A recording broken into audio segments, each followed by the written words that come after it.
आमच्या गुरेढोरांना, आम्हाला, आमच्या मुलाबाळांना, आमच्या गावाला सुखी ठेव, आमच्या शेतीबाडीत धान्याला बरकत येऊ दे, अशी मनोभावे प्रार्थना करीत जिल्ह्यातील आदिवासी भागातील गावागावातील आदिवासी बांधवांनी आज आपले आराध्य दैवत असलेल्या डोंगरा दिवस खानाबोना अर्पण करण्यासाठी आपल्या गावाजवळील डोंगरगडावर रवाना झाल्याचं आज विविध कार्यक्रमांनी उत्साहाची सांगता होत आहे.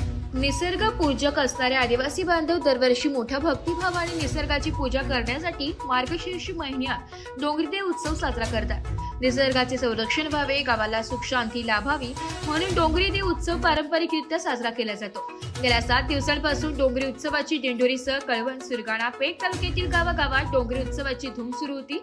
या दररोज विविध नृत्य व देवाची उपासना करणारे आदिवासी पद्धतीने कार्यक्रम मोठ्या उत्साहात संपन्न झाले. गुरुवार दिनांक 4 डिसेंबर रोजी दुपारी खळीवर माऊल्यांनी उपवास सोडून डोंगरदेवाच्या पूजनासाठी आवश्यक पूजाविधी साहित्य, बोकड, कोंबडा आदी साहित्य घेऊन माऊल्यागडावर रवाना झाल्या होत्या.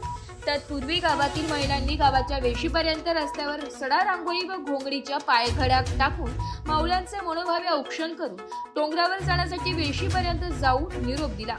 दरम्यान माऊलं रात्रभर गडाच्या गवळाच्या पायथ्याशी रानखळी वर जागरण करून आज पहाटे 5 वाजता डोंगरावर जेथे गवळी दिशेने गड घेण्यासाठी मार्गस्थ झाले तेथे गवळाजवळ आडवा बांधलेला शेला ओलांडून सर्व माऊल्यांनी ओटीतील डाळी, पोहे, नारळ गवळास अर्पण करीत दर्शन करीत प्रार्थना केली.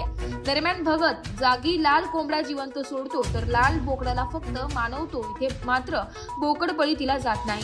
आज सकाळी देवतांडा थोंब वर परत येऊन धान पूजन, वस्तीवरून मागितलेल्या कमरीचे नारळ प्रसादाचे सर्वांना वाटप करून सर्व माऊलांच्या टोप्या घालण्याचा कार्यक्रम होऊन डोंगरदेवाच्या व्रताची सांगता होणार आहे. तसेच सायंकाळी बोकड बळी देऊन रात्री सर्व गावाला गाव जेवण अर्थात भंडाराचे कार्यक्रम वणी, भातोडे, खोपशी, मांदाणे, चौसाळी, पिंपरी, अंचला, बिरसा मुंडा नगर आदींसह गावोगावी संपन्न होणार आहे. एसवराठी न्यूज साठी तालुका प्रतिनिधी सौरभ पाटोळे, वणी.